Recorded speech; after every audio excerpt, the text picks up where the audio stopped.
Thank you, everyone, for joining us today at the beautiful Roundel space. Thank you, Roundel, for having us.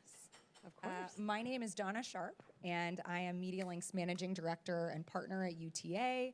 I have the great pleasure of overseeing the relationships that we have with Chief Marketing Officers, but also in the last few years, more recently, the many rising commerce media networks and retail media networks that are the source of our conversations. I am excited to introduce you to our panelists who are here to share their innermost thoughts and secrets and opportunities with you about this changing world of commerce media. To my right here, I have Rich Muhlstock, who is the president of Chase Media Solutions. If you haven't heard, you're going to learn more from JPMorgan Chase. In addition, Sarah Travis, who is the senior vice president at Target and president of Roundel. And I also have Rob Torres, senior vice president of media and affiliate solutions at Expedia Group. So thank you all for joining. So obviously we have gathered three very different companies here, but they do share several fundamental truths. Each of these businesses were built to help unlock the customer and experiences that their broader businesses have with customers and bring other brands in, bring other partners in to elevate the experience that their customers and their guests have, but also bring in perhaps some incremental revenue, maybe some margin into the businesses. Ultimately, the core that tends to be the starting point in commerce and retail media is data. So a true understanding of your customer base. So that's where I want to start, is really understanding what is unique about your customer base and the data that you have. So I'm going to kick it off with Rich first, since you're the newest to join this crew. Tell us a little bit about what you know about Chase customers. Well, thank you for having me, and thanks everyone for joining us. So we have over 80 million consumers that are customers across Chase, credit card, debit, 6 million small businesses. And that data that we capture from them on their spend becomes a really great tool to help brands reach those customers that are relevant, whether it's a loyal customer that's been there a lot and you want to continue the engagement, or someone that has never shopped with you. So it becomes a really strong way of doing it. And the nice part about what we do is it does not ever leave our walls. We're very careful about that, because that's how consumers will trust you with what you're doing. Great. Hi, Tell me guys. more. Good to see everybody.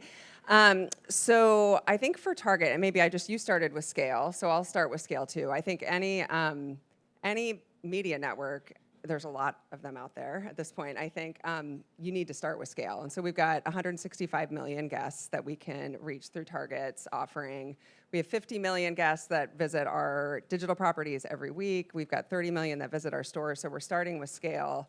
I think if you compare us to other retailers, one of the things that makes us really interesting and unique is our ability to actually measure what they're doing more effectively than other retailers because of our loyalty program. We've got one of the biggest free loyalty programs in the world. We also have consumers that are using their credit cards more often in our stores. So we know how they're transacting, and we can deliver really personalized messages. But probably the most important part, I think, of the Target, like the data that we have, is truly just the relationship that we have with the guest. It's the reason why I joined the company, because it's so near and dear to my heart, and we have lots of guests that feel the same way. So we take that very seriously. Me. Thanks again for having me. I think it's a little bit different for us. So one, we have been doing this for a long time. As you said, we've been in the advertising business or head of business for over 20 years at Expedia Group. So that's not necessarily new, but based on, you talk about the data, based on that, we have a treasure trove of data about these customers. And if you think about it, we have over 200 points of sale in over 70 different countries that we work. So we're constantly gathering a bunch of data, which is really the value that we bring to the table. And this data is not all, well, the beauty of it is we have a lot of search intent data that we can use in signals in upper and middle funnel, but we have, because it's a transactional site, we have a lot of conversion data. So we can provide this full circle, full journey of where a customer is, where a traveler is in their journey, and we can provide that. And that's really the beauty of what we're building out as our media network, is that ability to actually, if you're looking for a travel customer, we want to be the place that you can come to, because we can find that traveler wherever they are either on one of our owned and operated sites all over the world or off-site as they're searching numerous places they go to as they're starting their journey is from inspiration to actually in destination. So it's that data. I mean, Yep. that's key. That's where it starts. So even Rob, if you've been operating for 20 years as a media business, as I understand, running a media business within a larger entity where media may not be the core part of the company is not without its challenges. And I mentioned we're in a safe space. And I think, show of hands, do we have anyone else here who works within a commerce network or retail media network? Got a couple? Okay. Speaking to your people here, talk to us a little bit about what some of those challenges are. I see you making eye contact with me. Tell me, because everything's perfect at Target. Everything is super easy, super easy. No, so I've been at the company, so it'll be 3 years in October, and we also have a long history in media. So we've had some sort of media offering for about 15 years. And so it was a fairly big business when I started. But what was interesting coming in, I think despite that, there were a lot of people that didn't know much about media. And I do think that everybody likes the high margin revenue stream. And we had been really thoughtful about that and really thoughtful about it being additive to the overall guest experience. But there was a lack of understanding across the entire enterprise around what was actually required to build a formidable media business, like one that could scale from where we had been. So I think probably one of the biggest challenges that maybe I didn't anticipate coming in was that like I had to really spend a lot of time at I walked in with having built my career in media, and you walk in with these assumptions that everybody else kind of understands how it starts and ends, and that's just not the reality. And I actually still find myself 3 years later continuing to do that education across the organization, and that's at really senior levels. It's in merchandising, and that's required in order for me to get the resources that I need to get the work done. They look at you and expect you to understand a planogram. I don't know any, if I walked into a merchandise, right? And that's what I learned too. I find myself also ignorant a lot. If I walk into a meeting with merchandising, I have no idea what they're talking about. And so I've had to recognize that that's how they're feeling when I'm talking to, right? And sort of change my language and yeah. Any learnings, Rob, of having been kind of core to the business for a while? It's so easy for you, right? Oh, it is so easy. It's funny because we have many of the same educational challenges as Sarah says. Even though we've been in this for 20 years, it's a retail business, travel, an online travel agency or agencies, a multi-house of brands. Some people understood the advertising opportunity and what that brings.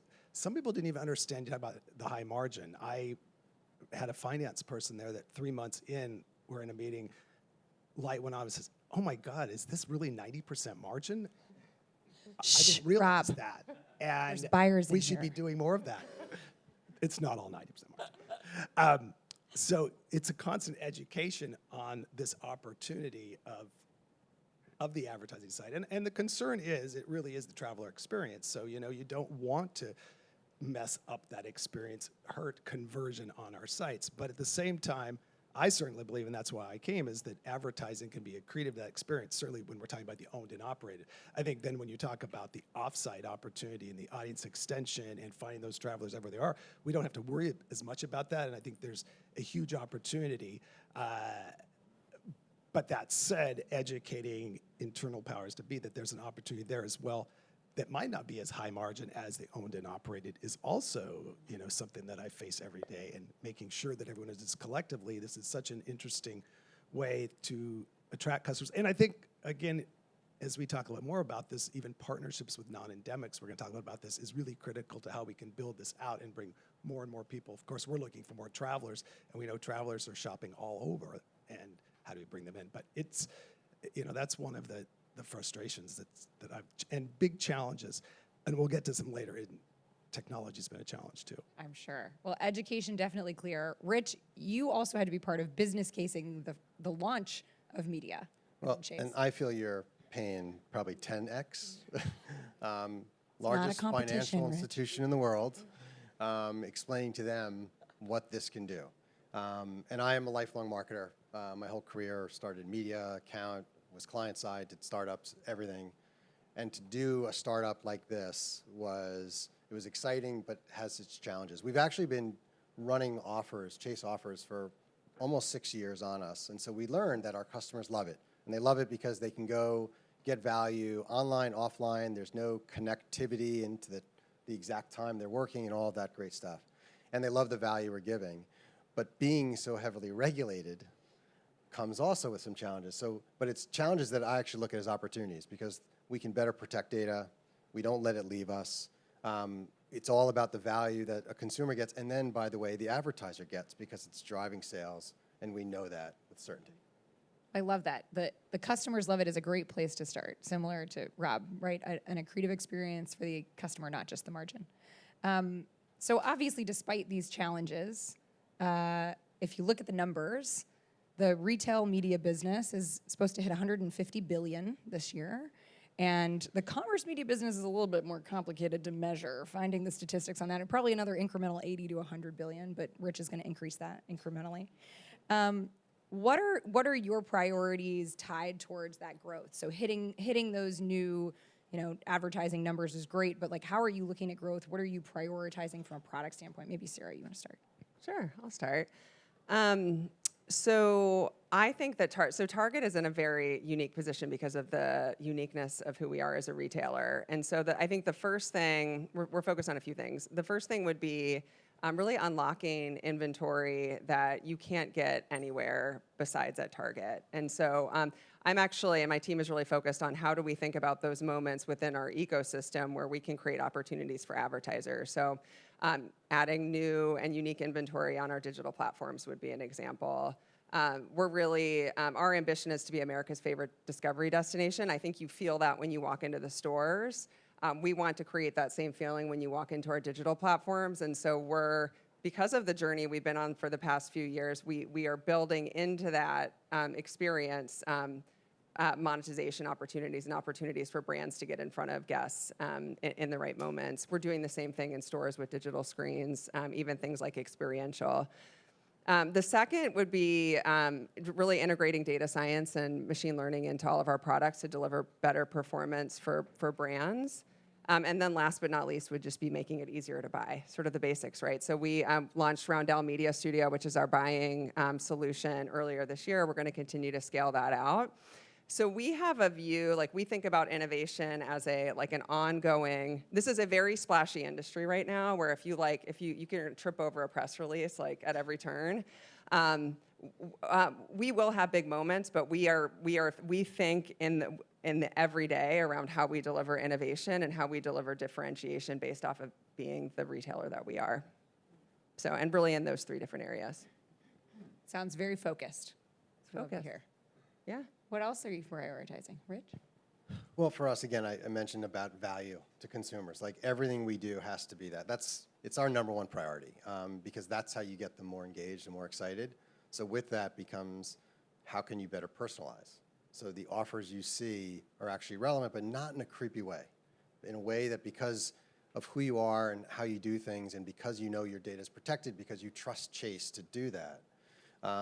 So I think those are the key things that we're looking at. And I also think building out a team is one of the things that we were having a hard time, mainly because Chase is, well, first we acquired a company that is our base platform, and we actually intentionally then changed the name because as soon as we did, it changed everything. Where suddenly now everyone was very curious and interested, and so it's actually Stopping by your cabana down the way? Yes, oh yeah, it's growing quick. What about you, Rob? You all have had many different iterations of the product over the years. What are you focused on? Well, and we have tons of innovation coming in our product roadmap. And I think some of the things are basic. It's really what do you do with our owned and operated, tying AI into our sponsored listing business and making it more automated. And we just launched. I mean, these are things that some have had forever, but for us, it's new. It's automated bidding tools and making it easier. Rolling out target ROAS so you can just bid on a return versus, tell us what you want. And so there's a lot of that we're doing kind of the back end and developing these tools for our partners to make it much easier to buy with us. But then there's also, and I've talked a bit about it, is we have we have a brands team that spends a significant amount each year, driving business to our various brands. And we have this opportunity to partner with them and do brand integrations, and there's a lot more of that to come that we can actually, through this product extension, through the media network, allow partners to, within a campaign, work with us and our new relationship with Disney or with Netflix and make that all available. So I think that's developing these new product packages and stuff that are gonna be really interesting, that gets a partner to wanna come to us regardless of where somebody is in their journey, and knowing that they can find the right customer, the right traveler that they're looking for through this process. And then the thing that we don't have right, that was, again, you talk about what do we have to do, is the measurement piece. It's really tough. We have a pretty good sense of what's happening on our sites, and we can pretty stitch that together. But when we do more and more extension using that first-party data and extending that audience, we don't always have all of those sound bites to stitch together in an easy way. And I find that's what everyone's looking for. They're like, this is great, we want to do this, but we also want to see how it's stacking up and what does that cross-channel measurement look like and how is it performing. And then, of course, I'll add one more, is we've been known as a performance angle forever. People come to an OTA usually because they know they're looking for a transaction. And so everyone wants us a performance. They measure us when we start doing mid to upper funnel. They still tend to drop to the performance angle and say, well, maybe that didn't perform quite as well as that last campaign. I'm like, well, it shouldn't. This was a connected TV or a video or a social campaign. It's not going to work or measure quite as well as that sponsored listing campaign. So we have to deal with that, and that's more of the education and how we bring the products to market. But we have work to do.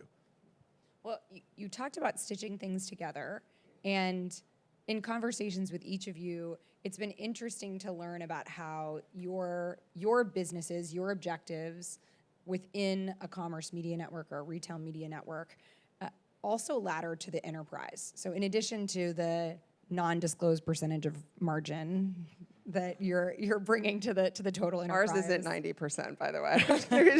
Good clarification. A new goal to set.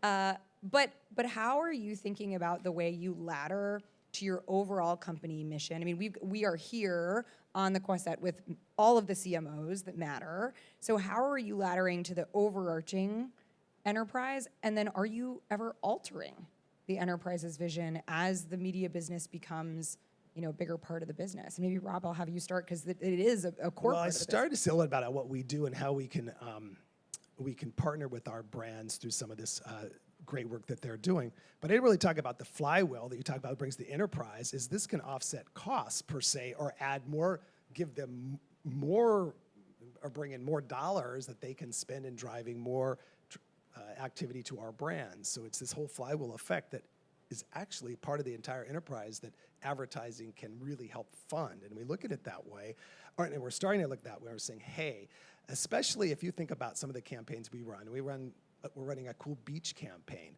Well, today we would decide which beach we're going to go to, the brand team, and go. Well, at the same time, we've got plenty of DMOs that have beautiful beaches or that would potentially say, hey, well, use our beach in those beautiful imagery, and we'll offset that cost as part of our campaign.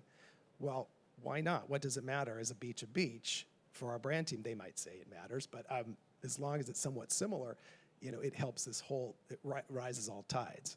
And so we're really looking at that way, and I think the rest of the company is starting to look at that way as well. It's like, oh, how can advertising really support this? Again, I go back to, it's all about the traveler's experience, and that's the biggest thing. We want to make sure we're not hurting that experience for the customer that's coming and looking for travel, and we don't want to ruin that by adding all sorts of bells and buttons and pop-ups. That's not going to happen.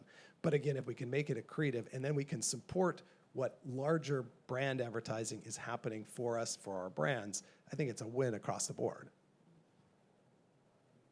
You're making eye contact with me again, so I'm assuming I'm next. I just maybe not to overstress the guest centricity, but I do think it's an important point to make. And I actually have one of my favorite examples of how we might think about it, maybe not differently than these guys, but differently than other retailers is, I'm always looking at competitive apps, right, and seeing where we are. A couple days before Mother's Day, I opened our app and two other retailer apps. I won't name names. When you open the apps on the home screen, on Target's Target's app. It was a like beautiful curated Mother's Day ad with multiple brands. I opened retailer X, and it was vacuum cleaners, baked beans, and Pine Sol. Those were the 3 ads on the homepage. And I opened another one, and it was car battery chargers. So totally not relevant, right? And so and we're going to be thoughtful not just about things like ad load, like how many loads, what does our ad load look like, but what does that experience look like from a creative perspective? How do we make sure that we have the right brands in the right moments? And so that is like, when I think about the shift that we've made, even just over the past few years, it's like, how do we get the entire organization to understand and believe that that's where we're headed? And it's in making decisions like that. And doing it we can do it in a really curated fashion because we've got such breadth in our product offering. So we have publicly shared that about 65% of our ad revenue is on property and 35% is off. So that's just an output of the strategy that we've had, which is to be able to reach the guest across their entire journey in a really curated fashion that also delivers traffic back to Target. So we've also shared that we delivered in 2023, I think it was 250 million visitors into Target's platforms via Roundel advertising. So that also sort of helps rise all tides for the company. Yeah. Sounds like in both cases, a beach may just be a beach or a product may just be a product until it is also helping achieve the marketing KPIs as well as the retail media KPIs. And so then it matters to be really thinking about which products you're going to feature. They may be also offsetting half of the marketing cost to drive that. So Rich, I want to hear a little bit more from you, because as Sarah is talking about, ad load and context of ad load and things like that, we know for many retailers it's taken a long time to get comfortable with like what's an appropriate amount of advertising. But as you mentioned, Chase offers, you were already doing this for 6 years, and it's because people love it. So are we going to see 100% ad load on Chase? What are you guys doing? How are you laddering up to that kind of enterprise with what you're doing? Well, and we're probably a little different, and I'll use an example. All week, as people are walking by our cabana, people are coming in, and the first thing they say is, "I'm a Chase customer." And they're all different products. It could be they have a mortgage, they have an auto loan, the bank account, whatever. They do investing, anything. What we find is that consumers that engage with our offers actually wind up engaging so much more across all of our platforms. And so generally, yes, we're providing the value, but we're providing something that gives them more excitement to look around, explore, figure out their financial health, how they can save more, how they can invest, all of those things. And so it's one of those things that we didn't really think about at first, but now that we're seeing this, we realize that it's actually a huge opportunity across the company, not only with consumers, but with merchants. We do payment solutions for every merchant out there. And we bank many merchants. So it becomes an opportunity for across the company just to expand that part of the business. So it's almost like touching every single part of the business. We actually wind up driving revenue across the firm, which is a nice thing. I mean, that's really interesting, Rich, because as you think about the variety of products, and as a mortgage holder with Chase. Thank you for being a customer. And a banker with JP Morgan, and I have my United Mileage Plus card sitting in my purse over there. That's interesting when you think about the opportunity to drive that flywheel, and particularly as the endemic versus non-endemic advertiser conversation has come up a lot lately, as it's amazing to say $150 billion in retail media spend, but nobody's happy with that. It's got to be like 300, 450, right? Got to keep going, higher. I'll have Rich, you start. As you think about your endemic versus non-endemic proposition, especially with such a wide portfolio, endemic could actually be a wide variety. I mean, mortgages is a very unique space too. We like to think it's both. Because mortgage is a great example. If you're going through the process, we can serve you offers that you actually care about. Home goods, painting supplies, whatever you may need, local moving companies. And again, consumers love that because it's an opportunity. So we can do that across almost any category, but we can also do it starting to get outside of the endemic, where because consumers may like a certain thing on their purchase history, it may be relevant for a brand they've never thought about in a category they've never experienced. This is probably a bad example, but well, will I use this one? Okay. Now we need to. Now hear you it. have to. Now we The hear it. idea that a customer loves high-end apparel, like goes to the Gucci store and buys things there. Maybe they would appreciate spa or facials or things like that. So it's just connecting the dots to basically the different things that a consumer does. We were just talking about Gucci PJs, so I feel like that was a really good example. Yes, thank you for weaving that into the conversation. That's an off-the-record story without a microphone. Ask me about wearing PJs to Hotel de Cap later. Sarah, how are you all thinking about endemic versus non-endemic? Because this has been a debate in the retailer space, especially when we think about guest experience. Yeah. So right now we're just focused on endemic brands, and we think that there is still significant upside for us to continue to work with endemic brands. Both like your traditional vendor of Target, but also our marketplace, our third-party marketplace, which we're continuing to invest in and grow. That's not to say that we are like, it's out of bounds for us to tackle non-endemic and work in the non-endemic space at some point, but right now we're focused on endemic partners. And Rob, you all have been playing in many spaces. We've been playing in many spaces, but the majority of our partners today, our advertising partners, are endemic and travel partners. A lot of, like I said, tourist boards and destinations, then endemic supply, hotel, lodging, air car cruise. We do see a huge opportunity, at least in, I would say, travel adjacent non-endemic. And I'll use my two peers here as examples of, adjacent. Certainly Chase, you've got to pay for something. Why wouldn't we service up a financial service as an opportunity of how do you pay or you XYZ? I think it makes good sense. And then retail, like a Target retailer, okay, so maybe you planned your vacation first, but what are you going to do next? Are you trying to sell me ads, Rob? Shop for it, exactly. You're going to That is, sunscreen, you're all watching an you're ad going to to each need- other right now, by the way. Literally. So, I think we have a huge opportunity. We still have a big opportunity to do more with our endemic. We focus on it because the majority of the people that do advertise this have product on our shelves, and that's why the focus there is. So it's travel. But again, this whole adjacent area, I think we have a huge opportunity to actually drive in, and that's some of the partnerships we're looking to try to drive as we grow this media network. And again, make sure the world understands if you're looking for a traveler, a travel audience, come to us. That's what that data is, regardless if you've got something to sell to them. Well, this is my ideal group of panelists because my goal is that when I go on to Expedia or Hotels.com or I'm hosting my birthday party at a Vrbo coming up this summer, I want to know what are the chase points that I'm going to be getting and what is the amazing hat and sunscreen and all of the goodies that I'm going to be picking up from Target when I get my Starbucks order on my pickup once I land in Florida. So I think there's so much also customer opportunity when we redefine non-endemic a little bit back to the consumer that we're serving, and how do you actually bring a really easy connected experience for them, because you don't travel without needing to pay, you don't travel without needing products, you don't shop without also envisioning where you're going to be taking those. So I think there's such a great opportunity there. This also then speaks to whether you're expanding wider into non-endemics. There's also been a lot of conversation about expanding up and down the funnel. And when we're at a place like Cannes, there's a lot of conversation around brands and building brands and brand stories, but commerce media is often thought of as a lower funnel. Yes, the rain clouds enter, the dreaded lower funnel, the chase for ROAS.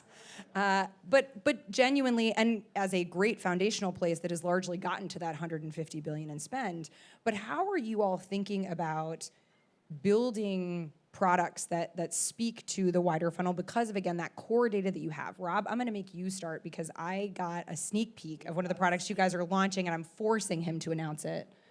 His comms team better not be here. You got to talk about it now. Yeah, I will. So I think there's lots of opportunity for us. I kind of talk about the full journey, and we do have intent data throughout the journey, but we definitely don't necessarily have as many products to go more upper funnel and inspiration phase. And what she's alluding to is we are, but we've launched a few products, but some coming out. We shared it at our national conference, our meeting a couple weeks ago, a product called Travel Shops. So really, and I'll talk a little about it, I think it's kind of cool because it's really developed for influencers and allowing them to develop a place to keep all of their recommendations that they make in one spot in what we call their travel shop, in an influencer's travel shop, where they can keep in catalog. And then if they've stayed at a hotel they recommend and it's available on one of our sites, they can earn a shared commission if somebody buys through that, which is really cool.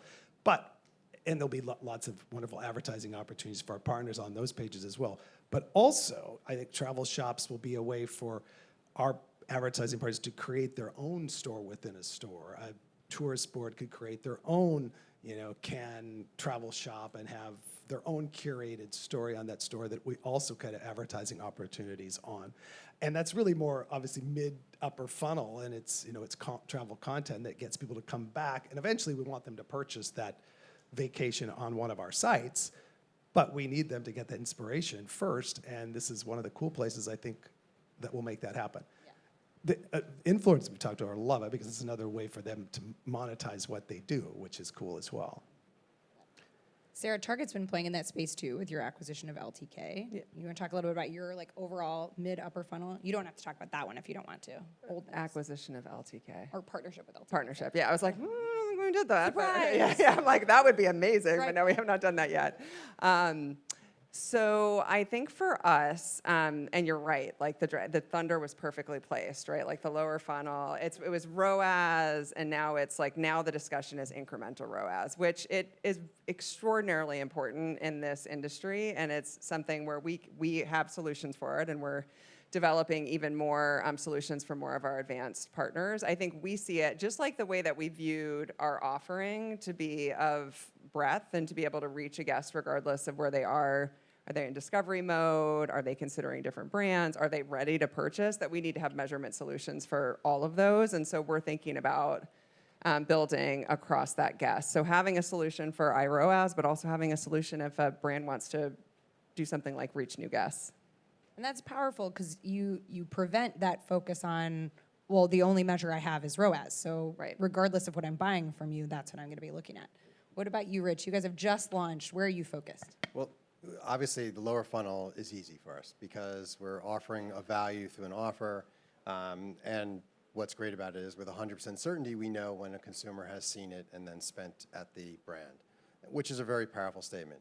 That said, we do have opportunities because we have 5,000 branches across the lower 48 states, across the United States, that we can actually leverage those. And we have done some tests, and it's been pretty amazing, even having an offer come up while you're taking money out of an ATM machine. That it's that extra aha moment that, oh, wait, there's that store that's right near me. I'm going to go spend there. Or events. Chase's, we've got a lot of great events that we do between the US Open and Formula One and some others that are coming.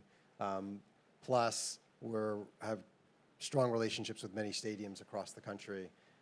Again, those give opportunities for us to do more added value. If we're doing a dinner at an arena, we could do a pop-up store.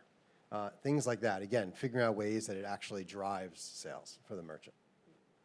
I heard we're all getting invited to the U.S. Open. I heard Is the that same what you thing. heard? Yeah, I think I heard. Okay, good. Chase Sure. customer, confirmed Chase customer. So I want to widen it up a little bit beyond just talking about the products and the networks that you're overseeing. There's a lot of opportunity, a lot of shiny objects that can be chased, and also a lot of right answers, but only a certain amount of capacity, especially within your companies. Rich mentioned, by the way, earlier, he is hiring. He's trying to build a team.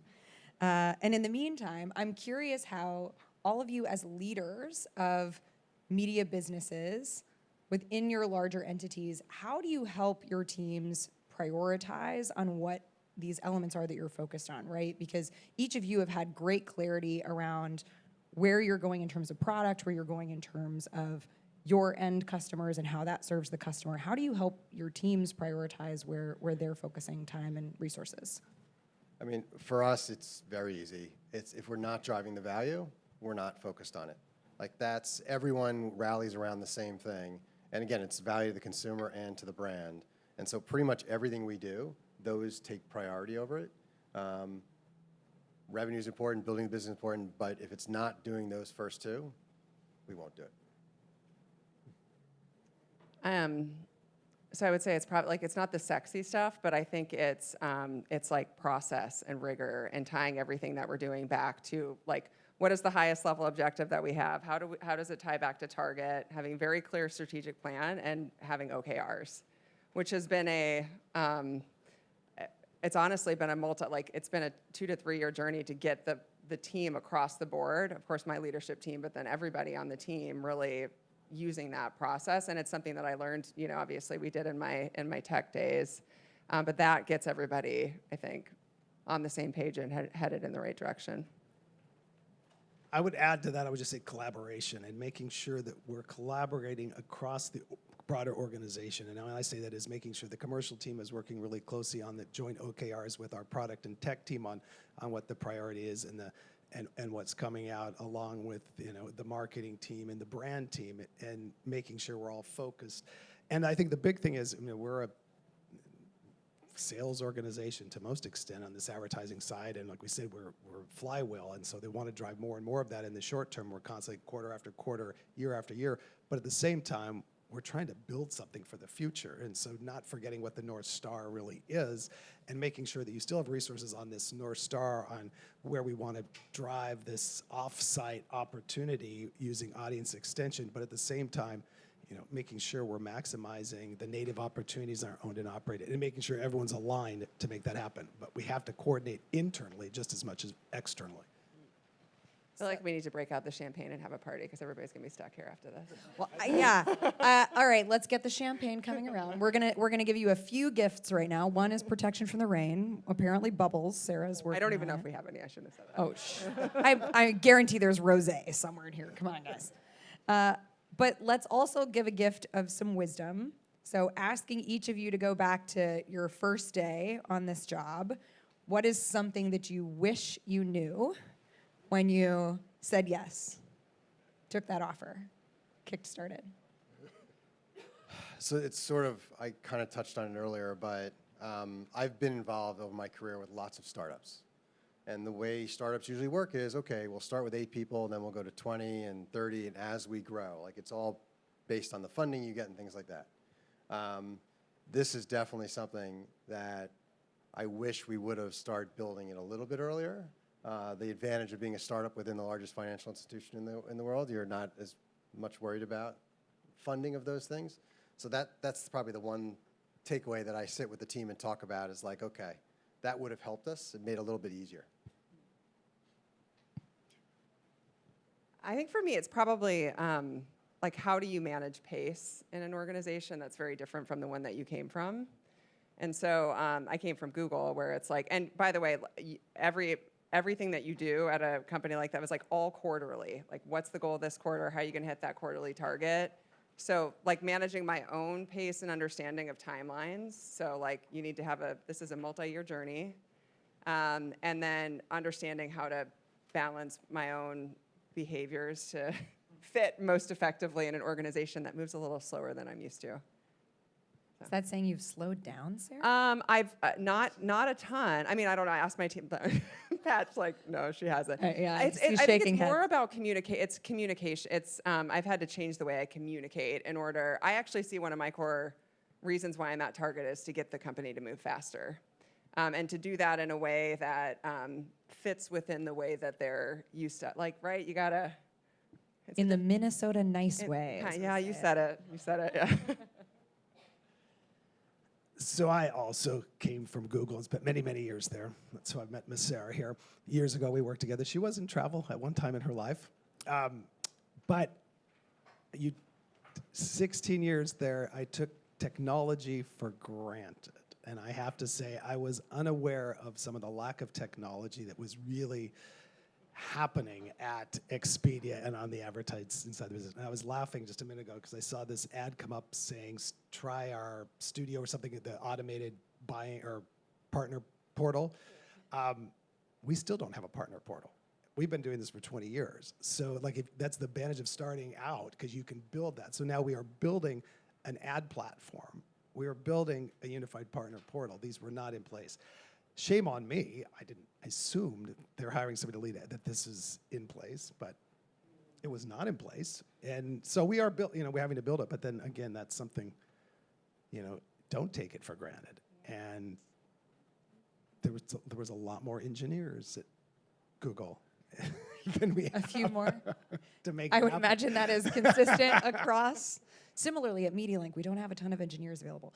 I hear some amazing insights around the product and the platform having as much importance of getting the right people around you and the ability to communicate at the right speed, but it's okay to push as long as you're understanding how that fits within the broader organization. So thank you so much for sharing, for the collaboration that has come to life here, and I'm really excited for my Target pickups to be available upon arrival at my destination and getting my Mileage Plus Explorer points.